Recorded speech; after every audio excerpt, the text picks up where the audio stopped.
kẹ́kọ̀ọ́ mú gbogbo rẹ̀ kẹ́kọ̀ọ́ mú ṣe lábì kẹjá ṣáwá ọ̀rẹ́ mi èèyàn fẹ́ wọ. ẹjọ ta ló máa subtitle rẹ fún. àlàsó ni ó subtitle rẹ̀. Rámọ́ Ológe àkàndá ẹ̀dá ní látọ̀run.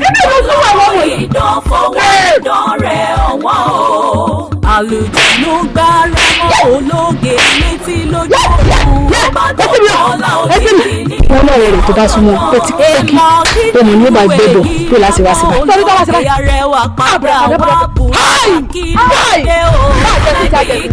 ìtọ́jú ẹ̀ wá lójú ẹ̀ rí. sinimá náà jáde Rámọ́ Ológe la kọ́lé ẹ̀ ọgbọ́gẹ́ oṣooge jùlọ abúlé ibi tó ti wá agbára tó lò tó fi gbìdẹ́ kò sẹ́ni tó yẹ o. ó ṣe wádìí ọ̀nà ọ̀la ìwà sílẹ̀ jẹ́kọ̀ gbé wa kí ló kàn ilé.